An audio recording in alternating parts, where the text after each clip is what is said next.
युद्ध भयावह है। युद्ध में मानवीय संवेदनाओं का हनन होता है, लेकिन सच भी है कि युद्ध काल सबसे बड़ा शिक्षक भी होता है। युद्ध के समय जो सीख मिलती है वो वास्तविक अनुभवों पर आधारित होती है, जो किसी और परिस्थिति में हासिल नहीं हो सकती।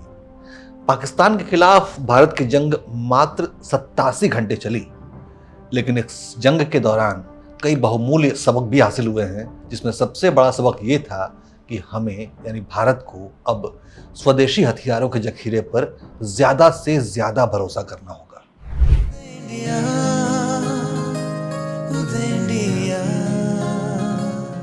नमस्कार, उदय इंडिया डिजिटल में स्वागत है आपका। मैं हूं अंशुमान आनंद। आज़ादी के बाद से साल 2014 तक की सरकारों की सबसे बड़ी विसंगति ये रही कि उस दौर की सरकारों ने रक्षा जरूरतों के लिए हमें यानी भारत को विदेशी कंपनियों पर निर्भर बनाए रखा, खास तौर पर लड़ाकू विमानों के मामले में। इस परतंत्रता के चलते स्वदेशी विमानों के निर्माण के हमारे जो कार्यक्रम थे वो लेट हो गए और हमारी निर्भरता अभी तक विदेशी विमानों पर बहुत ज़्यादा बनी हुई है, जिसकी वजह से हमारी वायुसेना को 42 की बजाय सिर्फ 31 स्क्वाड्रन विमानों से ही काम चलाना पड़ रहा है। लेकिन अतीत की गलतियों से सबक लेकर साल 2014 के बाद से देश के रक्षा उद्योग के स्वदेशीकरण की मुहिम ने अब जोर पकड़ा है।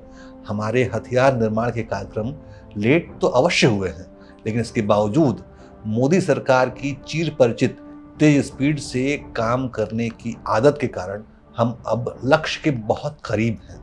हमें पाकिस्तान की तरह अपने सभी हथियार विदेशों से मंगाकर उनके इशारों पर नहीं नाचना है, बल्कि अपनी घरेलू क्षमता से हथियार निर्माण में आत्मनिर्भर बनना है। ये लक्ष्य मोदी सरकार लेके चल रही है। वैसे तो देखा जाए तो भारतीय वायुसेना के लिए एक अच्छी खबर आई है कि हमारा जो स्वदेशी लड़ाकू विमान जो है तेजस मार्क 1 वो और भी ताकतवर बनने वाला है। इसका अपग्रेडेशन प्रोग्राम जो है वो अगले साल 2026 से शुरू हो जाएगा। इस विमान को बनाने वाले हिंदुस्तान एरोनॉटिक्स लिमिटेड ने तेजस मार्क 1 के बेड़े को विकसित करने की जो योजना बनाई है, उसके अंतर्गत कुल 40 तेजस मार्क 1 विमानों को अपग्रेड किया जाएगा। इसमें 32 सिंगल सीट वाले लड़ाकू विमान हैं, इसमें एक सीट होती है, और साथ में 8 सीट वाले ट्विन सीट जो कहते हैं उसको, वो ट्रेनर विमान भी शामिल हैं, जिनसे नए पायलटों को ट्रेन किया जाता है। इस प्रक्रिया में तेजस के इलेक्ट्रॉनिक्स, रडार, इलेक्ट्रॉनिक युद्ध प्रणाली और हथियार प्रणालियों को बदला जाएगा। उदाहरण के तौर पर देखा जाए तो पुराने ELM 2032 मल्टी मोड रडार को हटाकर ELM 2052 AESA रडार को लगाया जाएगा, जिससे हमारे तेजस विमान दुश्मनों के लिए और भी ज़्यादा घातक बन जाएंगे। तेजस लड़ाकू विमान जो हैं वो 8 से 9 टन का बोझ यानी कि हथियार उठाकर उड़ान भर सकते हैं। इसके अलावा ये ध्वनि की स्पीड यानी मैक 1.6 से लेकर 1.8 यानी लगभग 2200 किलोमीटर प्रति घंटे तक की रफ्तार से उड़ सकते हैं। ये विमान 52,000 फुट तक की ऊंचाई से दुश्मन पर हमला बोलने में सक्षम है। और तेजस विमानों में जो नई तकनीक का इस्तेमाल किया गया है वो है क्रिटिकल ऑपरेशन क्षमता के लिए active electronically scan radar array, यानी इलेक्ट्रॉनिक रूप से स्कैन करने वाला रडार, जो विजुअल बियॉन्ड रेंज यानी VBR मिसाइल जिसमें लगी होती है। और इसमें खास बात यह है कि तेजस में आप ब्रह्मोस मिसाइल को भी ऐड कर सकते हैं, इसकी वजह से बहुत ही ज़्यादा घातक साबित होता है। तेजस में इलेक्ट्रॉनिक वारफेयर स्वीट और एयर टू एयर रिफ्यूलिंग की व्यवस्था भी की गई है, यानी कि तेजस विमान में तेल भरने के लिए इसको नीचे उतारने की आवश्यकता नहीं है, इसको हवा में ही, इसको उड़ते हुए भी इसमें तेल भरा जा सकता है। भारत ने इस बार का जो युद्ध हुआ पाकिस्तान के साथ, उसमें राफेल विमानों का इस्तेमाल करके पूरा खेल बदल डाला।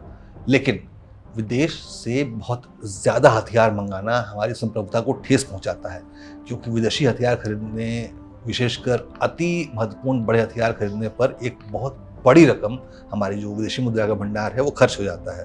साथ ही इन हथियारों के उपयोग, उनमें ज़रूरी बदलाव और उन पर अपना कंट्रोल रख पाने की स्वतंत्रता छिन जाती है, जिससे आप हथियार विक्रेता कंपनी पर निर्भर हो जाते हैं। इसके अलावा देश की डिप्लोमेटिक पॉलिसी भी एक दायरे में बनने के लिए विवश हो जाती है।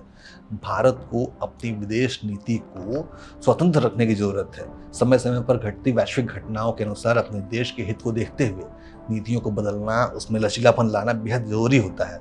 उसके लिए हमें किसी अन्य पर निर्भर होने की बजाय आत्मनिर्भर रहना अति आवश्यक है, और खास तौर पे डिफेंस, रक्षा के क्षेत्र में, जिसे देखते हुए भारतीय वायुसेना के लिए जरूरी 42 स्क्वाड्रन विमानों का बेड़ा तैयार करने के लिए तेजस के उत्पादन में तेजी लाना एक आवश्यक कदम साबित होगा। जय हिंद, जय भारत।